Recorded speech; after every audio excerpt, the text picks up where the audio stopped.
Hello, my name is Peter Maloney, Secretary of the Newport Historical Society and a member of the Newport 300 Committee. Today I'm going to talk about the houses on George's Street in Newport, and we're constructing a family tree of the people that lived in those houses. We've been supported in this by a grant from Mayo County Council Community Heritage Grant Scheme of 2021 and the Heritage Council.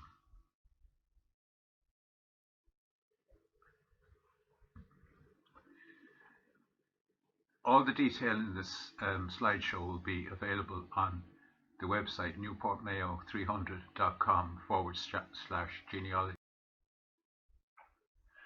The sources for producing this family tree will be the Valuation Office cancellation books, which give details of every house from 1855 to 1970 and who lived in the houses during this period. We'll be especially concentrating in the 1911 census, which gives details of the whole family, not just the householder.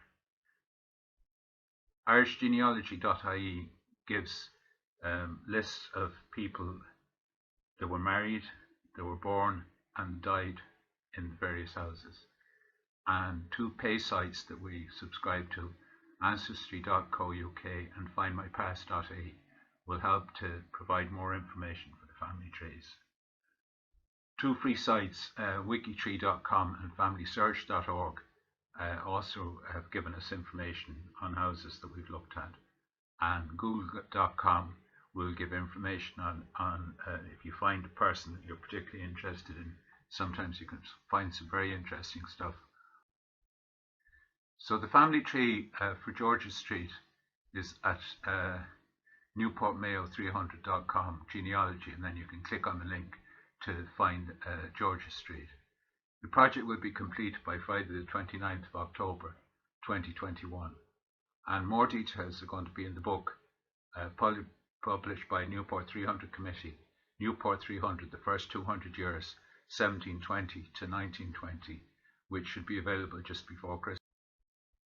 So looking at the 1911 census and who were the householders, the heads of the household in George's Street, in house number 2 on the census, and the numbers on the census don't always correspond to the numbers on the valuation book, but the order that the census was taken as the constables walked down the street and they found people at home, that would be house number 1, and then the next house they went to that they found somebody would be house number 2. So they're not always in the order that they're going down the street.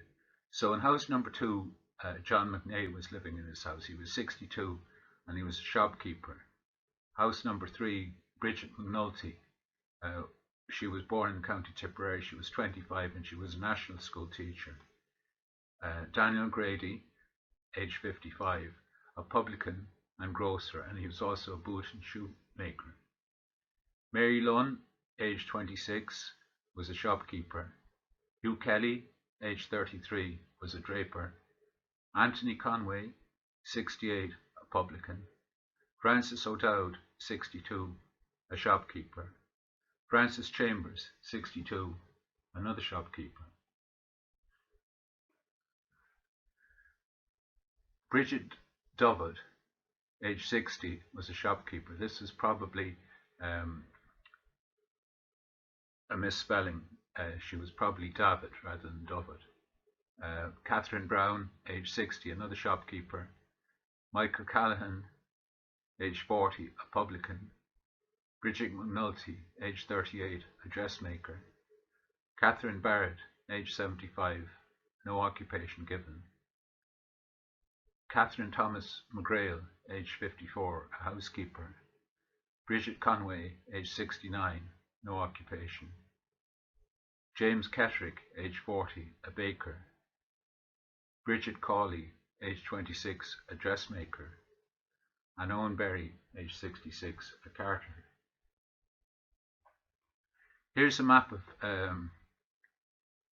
of George's Street, which is, you can see up at the top of the map. Unfortunately, we weren't able to discover any historical photographs for George's Street. There was a lot for Castlebar Street and Medlicott Street, but there don't seem to be any available for George's Street.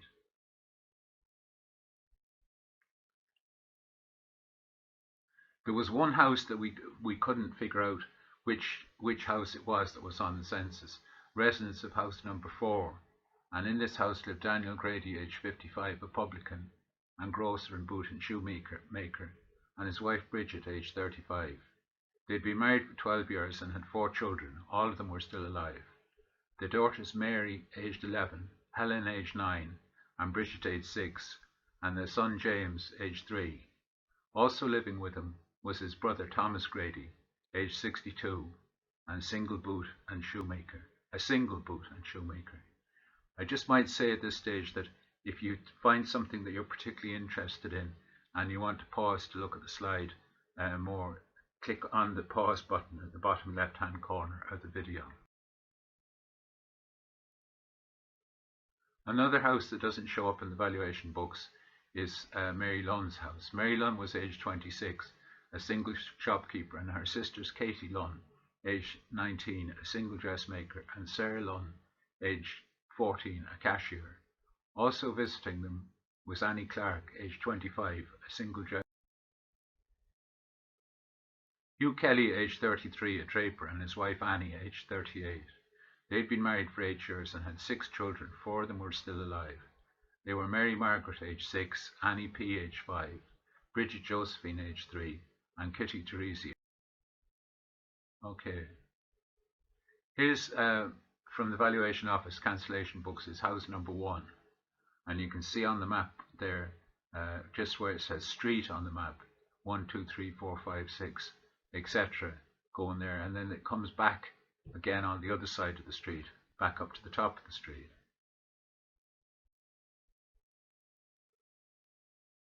Okay, so living in house number 2 was William Nixon, 1863 Peter Kane, 1866 William Nixon, 1887 Thomas Gibbons, 1894 Jack Callahan, 1897 John Kelly, 1904 Michael McGrail, 1907 Francis O'Donnell, 1911 Francis Chambers, 1961 John F. and Mrs. Nellie Chambers, and in 1963 the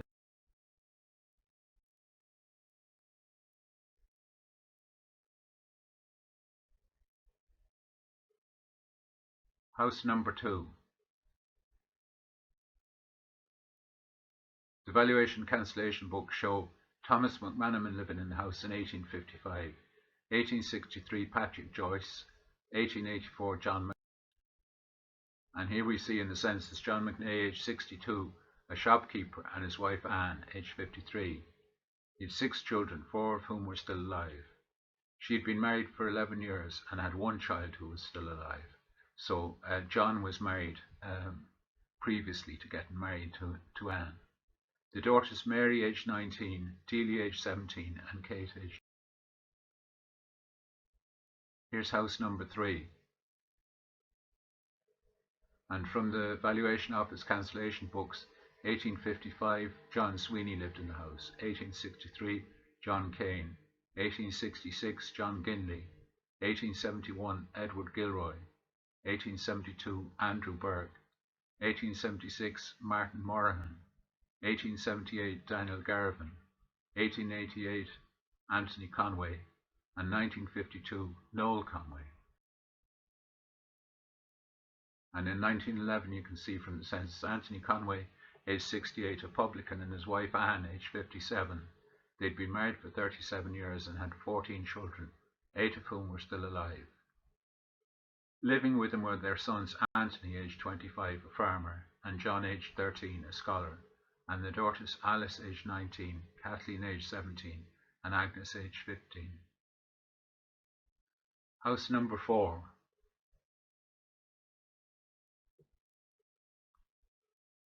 In 1855, this house was lived in by Martin Gallagher, 1881 by Margaret O'Donnell, 1883 by Francis Dowd, 1958 Francis Cowley, and 1982 Bridget Cawley, aged 26, a dressmaker, and Bridget Coyle, a boarder, aged 23, with no occupation. lived in the house in 1911. Houses number 5 and 6. This used to be two houses, and they came together, as we see. House number 5. Living in the house was Martin Loughney.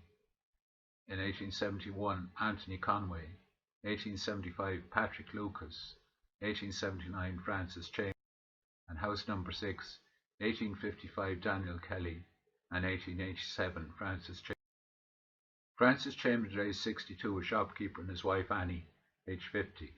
They'd been married for 26 years and had had 12 children, all of them who were still alive. Living with them were their sons John T., aged 25, a shop assistant, Daniel, aged 15, and Francis G., aged 9, and their daughters Sarah, aged 20, Teresa, aged 13, Annie, aged 11, Kathleen, aged 7, and Agnes Pauline, aged 6. Also living with them was Daniel Kelly, aged 85, a retired publican. Here we can see houses 7 and 8. In house number 7, in 1855, William Walsh.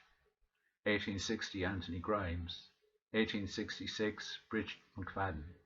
1867, Lodgers. 1868, Patrick Toulis. 1876, John Kelly. 1885, Charles Murray. 1887, Lodgers. 1894, Patrick McManaman. 1913, John Flannery. 1918, Bridget Donovan. 1921, Catherine Brown. 1928, Martin O'Malley. 1930, Hugh O'Malley. 1942, Francis Cowley. And 1988, John Cowley. Here we can see in 1911 living in the house was Bridget Dovid, aged 60. House number 8, William Walsh in 1855, Anthony Grimes in 1860, Bridget McFadden in 1866, Lodgers in 1867, Patrick Toulis in 1868, John Kelly in 1876, Charles Murray in 1885, Lodgers in 1887, 1894 Patrick McManaman, 1913 John Flannery, 1918 Bridget Donovan, 1921 Catherine Brown, 1928 Martin O'Malley, 1930 Hugh O'Malley, 1942 Francis Cowley, and 1988 John. Living in the house in 1911 was Catherine Brown, aged 60, a single shopkeeper. House number 9. In 1857, Anthony Sweeney was living in this house. 1860, William Walsh. 1863, Bridget Moran. 1866, Annie Sweeney. 1876, Joseph O'Malley. 1887, Walter O'Malley. 1897, Michael Callahan. 1945, Frank Callahan. And 1951, Francis Cowley. In 1911, Michael Callahan, aged 40, a publican, and his wife Bridget, aged 38. They'd been married for 16 years and had had 14 children, 8 of whom were still alive. Living with them were their sons Patrick, aged 15, John, aged 12, Joseph, aged 8, and Anthony, aged 2, and their daughters Delia, aged 14, Agnes, aged 5, Annie, aged 4, and Honoria, aged under 1 year. House number 10. In 1855, Edward Malley was using this house as a forge. 1861, James Berry occupied the forge. 1867, Joseph O'Malley. 1882, the building was converted into a house and was occupied by Martin Maloney. 1887, James Malley. 1894, Daniel Grady. 1907, Mrs. Malley. 1908, Bridget McNulty. 1915, Miles Staunton. 1964, John Cowley. 1977, Francis Cowley.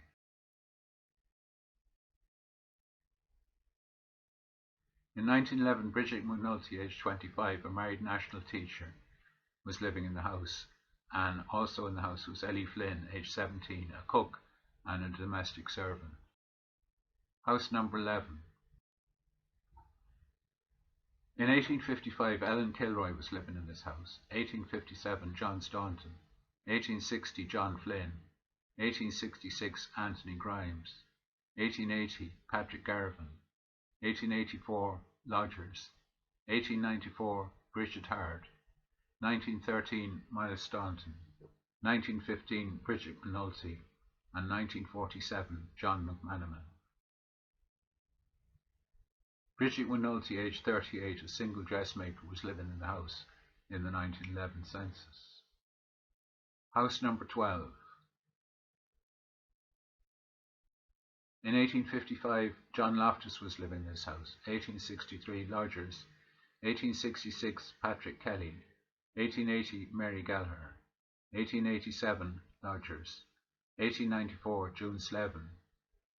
1897, Patrick Larkin. 1899, Mrs. Brown. 1908, Mrs. Barrett. 1911, Kate Barrett. 1920, Patrick McFadden. And 1964, Mrs. Eileen Sanders. 1911, Catherine Barrett, aged 74, a widow and no occupation, and her daughter Catherine Barrett, aged 35, single and no.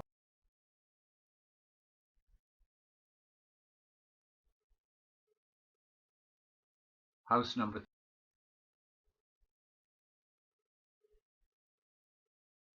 1855, Edward Forrestal. 1876, John Bryce. 1884, Lodgers. 1894, Teddy Malley. 1914, Michael Kilroy. 1918, Dominic McFadden. 1923, Patrick McFadden. 1937, Bridget Chambers. 1953, Julia Ann Chambers. 1965. Okay, across the road here in house number 15. In 1855, this was a garden occupied by Daniel Kelly, and in 1990 by Francis Chambers. In 1913, an office was built on it, occupied by Francis O'Dowd. 1961 by Francis Cowley, and in 1971 a cafe was opened in the building by Francis.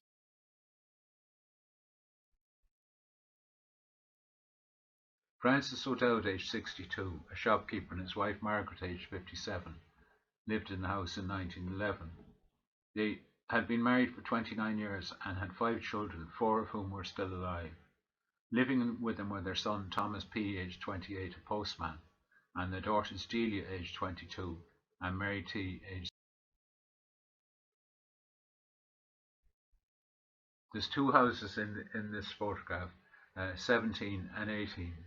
Corcoran's on the left and McGrail's on the right.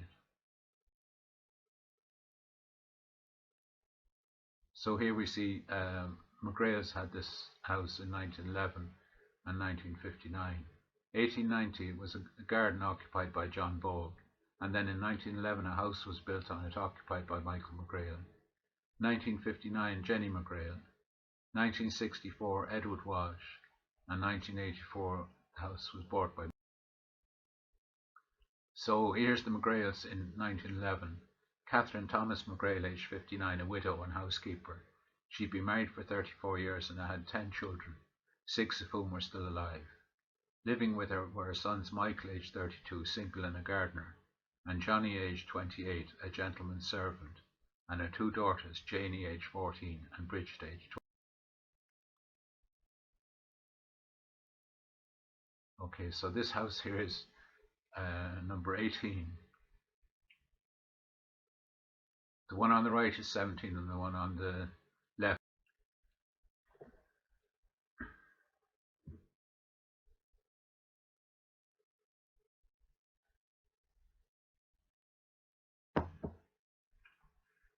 In 1855, this was a garden occupied by Michael McCarroll. 1869 by David Bowl. 1870 by Margaret Bowl. 1875 by Anthony Conway. A house was built on the property in 1931, occupied by Maria McManaman, 1944 by Patrick O'Donnell, 1945 by Colin O'Donnell, 1955 by Nora Kelly, 1961 by Celia O'Donnell, and 1984. The next house up the street was house number 19. In 1855, this was a garden occupied by Daniel Bowl. 1857 by David Bowl, and a house was built on it in 1866, occupied by Thomas McKeown.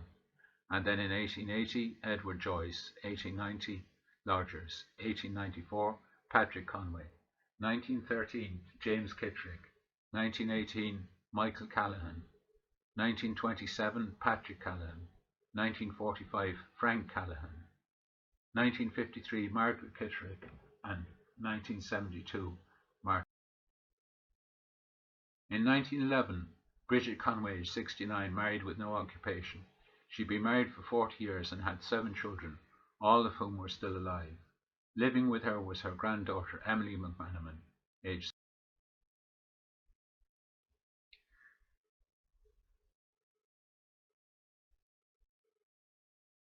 There was 2 houses in this site in between Corcoran's and the next house. There was 2 houses there, but they've been demolished and they were replaced by a building, prefab building that was used. 1855, Edward Malley. 1866, David Bowl.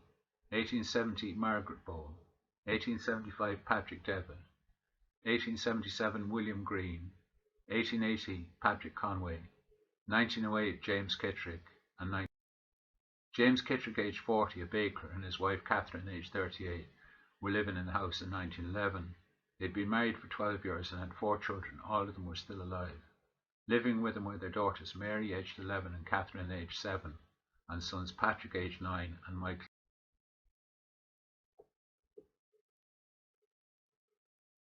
The next house going up the street was house number 21, and in it lived Anne Flynn in 1855. 1860, Anne Golden. 1861, Thomas O'Hara. 1866, Thomas McKeown. 1867, Bernard McCardle. 1877, Peter Lally. 1880, Thomas Lally. 1882, Thomas Kane. 1887, Edward Joyce. 1894, Thomas Merrick. 1906, Winifred Kane. 1907, Michael Joyce. 1917, Patrick Kane. 1929, John McKittrick. And 1940, James Kittrick. House number 22. In 1855, Martin Murphy was living in this house. 1863, David Bowl. 1880, Edward Coleman. 1883, Michael McManaman. 1887, John Chambers. 1894, Mrs. Brown. 1907, Joseph Hennon. 1908, Patrick Salmon. 1922, Anne Salmon. 1938, John McKittrick. 1955, Edward. House number 23 was in, and here was living in the house James Hoban in 1855, Edward Coleman in 1870, John Harron in 1879, Paul Moran in 1885. In 1894 the house was vacant. And back on the other side of the street now is house number 24. 1855, Bernard McCardle. 1873, Owen Berry. 1927, Dominic Berry. 1953, James Grady. And 1964, Daniel. Owen Berry, aged 66, a carter, and his wife Margaret, aged 73. They'd been married for 40 years and had 4 children. All of them were still alive. Living with them was their son Dominic, aged 30.